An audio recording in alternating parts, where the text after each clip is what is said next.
तालके हैदराबाद बेराड़ीअ जे PST test pass उम्मीदवारनि ऑफर ऑर्डर न मिलण खिलाफ ओल्ड कैंपस खां रैली कढी हैदराबाद प्रेस क्लब साम्हूं एहतजाजी मुज़ाहिरो करे सख़्त नारेबाज़ी कई। SS न्यूज़ जे रिपोर्टर फाज़िल चन्ना मूजिबि उन मौक़े ते IBA टेस्ट पास PST जे उम्मीदवारनि सहाफ़ियुनि सां ॻाल्हाईंदे चयो त स्क्रूटनी वारो मरहलो मुकमल करण बावजूद तालके बहराड़ीअ में PST जूं सीटूं ज़ाहिर न कयूं वयूं आहिनि। सॼी सिंध में तालीम खाते भर्तियुनि जो टियों मरहलो शुरू करे छॾियो आहे, पर तालके हैदराबाद बहराड़ीअ में पहिरियों मरहलो बि मुकमल न कयो वियो आहे। हुननि सूबाई वज़ीर शर्जील इनाम मेमण, सूबाई वज़ीर ॼाम ख़ान शोरो ऐं MNA सैयद तारिक हुसैन शाह ॼामोट खे अपील कंदे चयो त संदन तक जे IBA टेस्ट पास उम्मीदवारनि जे मसइले जो नोटिस वठी ऑफर ऑर्डर जारी कराइण जे लाइ कोशिश कनि। कराची में सहाफ़ी बिरादरी ऐं सिविल सोसाइटी पारां पुलिस जी ज़्यादतियुनि ख़िलाफ़ प्रेस क्लब ॿाहिरां एहतजाज कयो वियो। SS न्यूज़ जे रिपोर्टर नबी बख्श ख़ासकेली मूजिबि कराची प्रेस क्लब ॿाहिरां सहाफ़ी बिरादरी ऐं सिविल सोसाइटी पारां पुलिस जी ज़्यादतियुनि ख़िलाफ़ एहतजाजी मुज़ाहिरो कयो वियो। उन मौक़े ते मुज़ाहिरीन चयो त ॾोहारियुनि जी निशानदही करणु सहाफ़ी जो ॾोहो बणिजी वियो। ख़ानगी चैनल जे ख़ासि नुमाइंदे खे भत्तेखोरी जे कूड़े केस में फासायो वियो आहे। हुननि चयो त सहाफ़ी खे गैर क़ानूनी हिरासत में वठी वेशियाणो तशद्दुद कयो वियो आहे। वज़ीर आला सिंध ऐं IG सिंध कूड़े केस जो नोटिस वठनि। मुनहड़ो वेझो ॻोठ अली मोहम्मद ज़रदारी वासी 6 ॿारनि जी माउ घरू अणबणत तां रोहिड़ी केनाल में टपो ॾेई छॾियो। SS न्यूज़ जे रिपोर्टर वाहिद बख्श लाशारी मूजिबि आशिक़ हुसैन ज़रदारीअ जी घरवारी 6 ॿारनि जी माउ मसमात ज़ाहिदा ज़रदारी घरू अणबणत तां काविर जी यूसुफ डायरी मोरीअ खां रोहिड़ी केनाल में टपो ॾेई ख़ुदकशी करे छॾी। वाक़े बाद संदसि वारिस तोड़े इलाइक़े वासी वाक़े वारे हंधि पहुची विया ऐं ॿुॾी वियल औरत जी लाश जी ॻोल्हा कई, पर इंतिज़ामिया संदन का बि मदद नाहे कई। भिटशा में उस्तादनि जे हक़नि लाइ भिटशा खां कराची प्रेस क्लब ताईं पैदल लॉन्ग मार्च शुरू थी वियो, जंहिंमें सिंध जे समूरनि उस्तादनि वॾे अंग में शिरकत कई।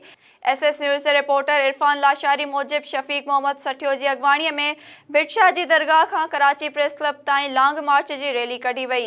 इन मौक़े ते लॉन्ग मार्च में शरीक उस्तादनि चयो त बुनियादी हक़ खेनि ॾिना वञनि। उस्ताद पंहिंजनि हक़नि लाइ अॼु रोडनि ते निकिरी आया आहिनि। उस्तादनि जी अहमियत खे साराहियो वेंदो आहे, पर हिते ईअं न पियो थिए।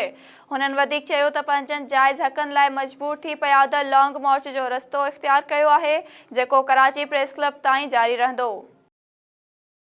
नाज़रीन, शहदादपुर में रईस फहद खान वसाण पारां काज़िम वसाण हाउस ते सिंधी सकाफ़ती रंगारंग म्यूज़िकल प्रोग्राम कोठायो वियो, जंहिंमें महिमाननि खे सिंध जी सकाफ़त अजरक ऐं लुंगियूं ओढाए संदन इस्तक़बाल कयो वियो, जंहिं बाद नाले वारे सूफ़ी रागी अब्बास फ़कीर सुर वखरिया।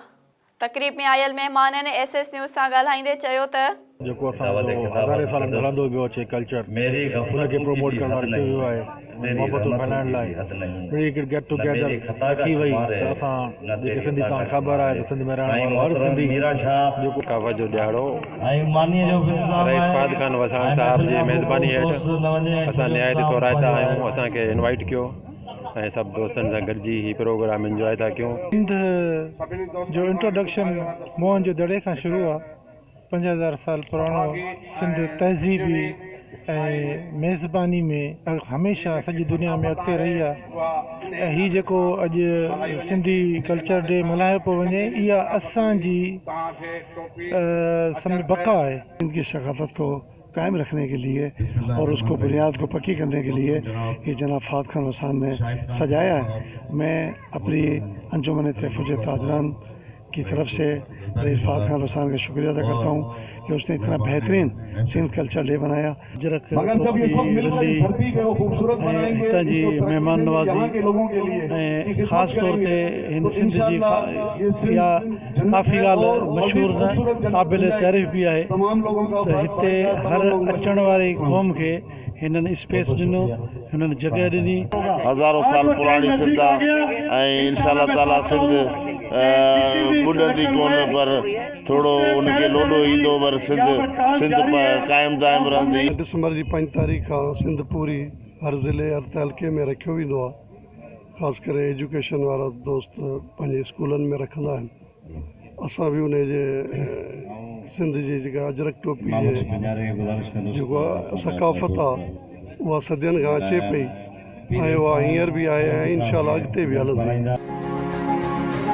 है।